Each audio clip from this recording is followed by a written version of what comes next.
پاکستان کی تاریخ میں پہلی مرتبہ چھٹیوں میں ایک ریگولر ٹرائل کے لیے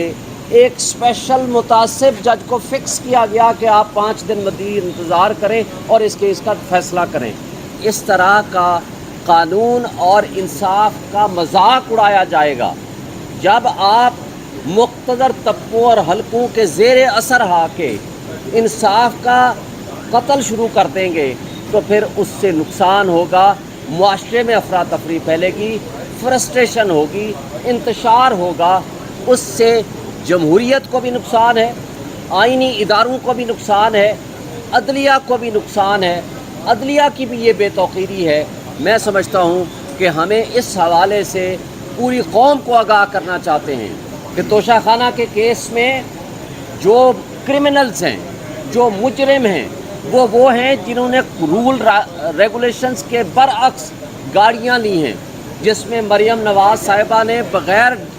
اس کو توشہ خانہ میں جمع کرائے پبلک آفس ہولڈر ہونے کے بغیر وہ گاڑی لی ہے، جو کہ جرم ہے۔ اسی طرح آصف علی زرداری نے 3 گاڑیاں لی ہیں، اسی طرح نواز شریف نے 1 گاڑی لی ہے، اسی طرح یوسف رضا گیلانی نے گاڑی لی ہے، اور ان کے خلاف ریفرنسز جو جمع ہوئے تھے وہ بھی واپس ہو گئے ہیں، اور ہمارے خلاف کوئی کیس نہیں ہے سوائے اس بات کے کہ توشہ خانہ میں جو آپ نے ڈکلیریشن کی ہے، کیا اس کے آگے لفظ توشہ خانہ لکھا ہے کہ نہیں لکھا۔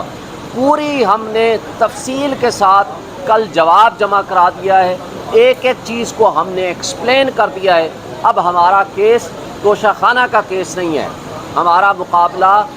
اس کرپٹ سسٹم سے ہے۔ اس نظام عدل کو بھی سوچنا پڑے گا کہ آج آپ کیا انصاف کے تقاضے پورے کرتے ہوئے نظر آتے ہیں کہ نہیں۔ اگر آپ انصاف کے تقاضے پورے نہیں کریں گے تو تاریخ آپ کو کبھی نہیں بھولے گی۔ بسم اللہ الرحمن الرحیم۔ آج ہماری پٹیشن لگی ہوئی تھی بینچ نمبر 3 میں۔ عدالت سے ہماری استدعا یہ تھی کہ ہم سیکنڈ ٹائم سپریم کورٹ میں آئے تھے، جو اسلام آباد ہائی کورٹ میں ہمارے پٹیشنیں پینڈنگ ہے، اور اس پٹیشنوں پہ فیصلہ اب تک ہوا نہیں ہے، لیکن جس اسپیڈ سے ٹرائل کورٹ کیس کے ساتھ پروسیڈ کر رہا ہے، اگر اس کی پروسیڈنگ اسی طرح چلتی رہی تو جو ہمارے اپلیکیشنیں پینڈنگ ہے، جس میں ہم نے آئینی اور قانونی نکات اٹھائے ہیں، جورسڈکشن ریلیٹڈ دائرہ اختیار سماعت اور اس کورٹ کے سامنے پروسیڈ کرنے کی، وہ ساری انفرکچوس ہو جائے گی۔ عدالت نے آج ہمارے کیس پہ الیکشن کمیشن کو نوٹس ایشو کر کے میٹر ایڈجرن کر دیا ہے جمعے کے لیے۔ عدالت سے ہماری استدعا یہ تھی کہ ٹرائل کورٹ کے سامنے پروسیڈنگ کو روکا جائے۔ عدالت نے آبزرویشن دی ہے کہ ہم آپ کو یہ ریلیف دے چکے ہیں۔ لاسٹ تاریخ پہ جو ہم نے آرڈر پاس کیا تھا، اس آرڈر میں ہم نے آپ کو یہ ریلیف اس طرح سے دیا ہے کہ آپ کی ساری اپلیکیشنیں ہم نے کلب کروا دی ہیں، اور ہم نے اس میں آبزرو کر دیا تھا کہ آپ کا ٹرانسفر اپلیکیشن جو اس وقت اسلام آباد ہائی کورٹ میں پینڈنگ ہے، وہ بھی آپ کے ان پٹیشنوں کے ساتھ سنا جائے جس میں آپ نے قانونی نکات اٹھائے ہیں۔ تو عدالت نے یہ آبزرو کیا کہ کرمنل پروسیجر کے سیکشن 526 سب سیکشن 8 کے مطابق جب آپ کی اپلیکیشن آ جائے تو عدالت فائنل آرڈر ایشو نہیں کر سکتا۔ سپریم کورٹ نے یہ آبزرو کر لیا کہ چونکہ آپ کے خلاف فائنل ایڈورس آرڈر کنوکشن یا ایکویٹل کا نہیں ہو سکتا، لہٰذا آپ وری نہ کریں، تب تک یہ اپلیکیشن فیصلہ ہو جائے گی۔ امید ہے کل ہماری اسلام آباد ہائی کورٹ میں پروسیڈنگ پینڈنگ ہے، اس میں جو آرڈر ہو گیا پھر جمعے والے دن انشاءاللہ تعالی یہاں دوبارہ ہماری پروسیڈنگز ہوگی۔ دیکھیں، پہلی بات تو یہ ہے کہ ہمارے ان کیسز کا بنیاد کیا ہے۔ بنیاد ہے وہ متعصب جج ہمایوں دلاور صاحب، جس کے خلاف سپریم کورٹ نے بھی یہ حکم جاری کیا تھا پچھلی تاریخ پہ کہ وہ ٹرانسفر اپلیکیشنز جو ہم نے متعصب جج کے خلاف دے رکھی ہیں، اس کا فیصلہ ہماری کرمنل ریویژنز کے ساتھ کیا جائے، اور وہ کرمنل ریویژنز بھی پینڈنگ ہیں جسٹس عامر فاروق صاحب کے پاس، اور وہ کل صبح اس کی تاریخ فکس ہے۔ دیکھیں، ہمارا بنیادی کیس کیا ہے؟ بنیادی کیس ہمارا یہ ہے کہ انصاف نہ صرف ہو بلکہ ہوتا ہوا نظر آنا چاہیے۔ یہاں بدقسمتی سے ایک جج صاحب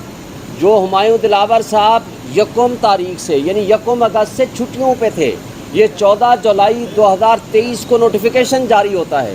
لیکن 3 دن پہلے نیا نوٹیفیکیشن آتا ہے کہ جناب چونکہ عمران خان صاحب کا ٹرائل مکمل نہیں ہو سکا تو لہٰذا پاکستان کی تاریخ میں پہلی مرتبہ چھٹیوں میں ایک ریگولر ٹرائل کے لیے ایک اسپیشل متعصب جج کو فکس کیا گیا کہ آپ 5 دن مزید انتظار کریں اور اس کیس کا فیصلہ کریں۔ دیکھیں، سیٹلڈ لا ہے، جب کسی ہائر فورم پہ کوئی ایشو اسی سے ریلیٹڈ پینڈنگ ہوتا ہے، سب جوڈس ہوتا ہے، خواہ وہ ہائی کورٹ میں ہو خواہ وہ سپریم کورٹ میں ہو، تو نچلی عدالتیں ان فیصلوں کا انتظار کیا کرتی ہیں۔ جب یہ بھی ایڈمٹ ہو گیا کہ آپ کے خلاف، ہمایوں دلاور کے خلاف ایک ٹرانسفر اپلیکیشن آ گئی جس نے ایڈمیٹیڈلی، یعنی جس کو ایڈمٹ کرتا ہے کہ اس نے اپنی فیس بک سے وہ نازیبا قسم کی پوسٹ اور تصاویر لگائیں عمران خان کے خلاف، تو اس کے باوجود وہ کہتا ہے میں ان کیسز کو سنوں گا اور ڈے ٹو ڈے ہیئرنگ کروں گا۔ جب جج متعصب ہوگا تو یہ انصاف ہم نے کس سے پھر لینا ہے؟ اور ہمیں اس سے کوئی غرض نہیں ہے کہ کون جج ہو، جو کم سے کم انصاف ہمارے ساتھ کر سکے، ہماری بات سن سکے اور ہمارا جو موقف ہے وہ لکھ سکے، اور وہ اس جج کے پاس ٹرانسفر کر دیجیے۔ اور اس میں ایک اور گزارش یہ ہے کہ ہمارا انصاف کے تقاضے یہ ہیں کہ اسلام آباد کے ہائی کورٹ کے چیف جسٹس بھی اس کیس کو نہ سنیں، اس لیے کہ وہ اپنا تعصب خود ڈکلیئر کر چکے ہیں۔ تیریان والے کیس میں 2 جج صاحبان نے، محسن اختر کیانی اور ارباب محمد طاہر نے ہمارے حق میں فیصلہ لکھ کے دیا اور وہ ویب سائٹ پہ آ گیا، تو عامر فاروق صاحب نے اس کو پینڈنگ کر دیا۔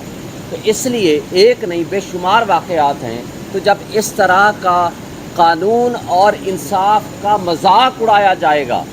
جب آپ مقتدر طبقوں اور حلقوں کے زیر اثر آ کے انصاف کا قتل شروع کر دیں گے، تو پھر اس سے نقصان ہوگا، معاشرے میں افراتفری پھیلے گی، فرسٹریشن ہوگی، انتشار ہوگا، اس سے جمہوریت کو بھی نقصان ہے، آئینی اداروں کو بھی نقصان ہے، عدلیہ کو بھی نقصان ہے، عدلیہ کی بھی یہ بے توقیری ہے۔ میں سمجھتا ہوں کہ ہمیں اس حوالے سے پوری قوم کو آگاہ کرنا چاہتے ہیں کہ توشہ خانہ کے کیس میں جو کرمنلز ہیں، جو مجرم ہیں، وہ ہیں جنہوں نے رول ریگولیشنز کے برعکس گاڑیاں لی ہیں، جس میں مریم نواز صاحبہ نے بغیر اس کو توشہ خانہ میں جمع کرائے، پبلک آفس ہولڈر ہونے کے بغیر وہ گاڑی لی ہے، جو کہ جرم ہے۔ اسی طرح آصف علی زرداری نے 3 گاڑیاں لی ہیں، اسی طرح نواز شریف نے 1 گاڑی لی ہے، اسی طرح یوسف رضا گیلانی نے گاڑی لی ہے، اور ان کے خلاف ریفرنسز جو جمع ہوئے تھے وہ بھی واپس ہو گئے ہیں، اور ہمارے خلاف کوئی کیس نہیں ہے سوائے اس بات کے کہ توشہ خانہ میں جو آپ نے ڈکلیریشن کی ہے، کیا اس کے آگے لفظ توشہ خانہ لکھا ہے کہ نہیں لکھا۔ پوری ہم نے تفصیل کے ساتھ کل جواب جمع کرا دیا ہے، ایک ایک چیز کو ہم نے ایکسپلین کر دیا ہے۔ اب ہمارا کیس توشہ خانہ کا کیس نہیں ہے، ہمارا مقابلہ اس کرپٹ سسٹم سے ہے۔ اس نظام عدل کو بھی سوچنا پڑے گا کہ آج آپ کیا انصاف کے تقاضے پورے کرتے ہوئے نظر آتے ہیں کہ نہیں۔ اگر آپ انصاف کے تقاضے پورے نہیں کریں گے تو تاریخ آپ کو کبھی نہیں بھولے گی۔ پھر جس طرح نظریہ ضرورت جسٹس منیر نے ایجاد کیا تھا، اس طرح جس طرح بھٹو کے قتل کو آج جوڈیشل مرڈر کہا جاتا ہے، تو یہ بھی اسی طرح کا ایک کیس ہوگا۔ وقت اور تاریخ کبھی غلط نہیں کرتی، وہ ان کو یاد بھی رکھے گی، اور ایسے منصف ہمایوں دلاور جیسے جنہوں نے اس نظام انصاف کو اور انصاف کے راستے میں سب سے بڑی رکاوٹ ہے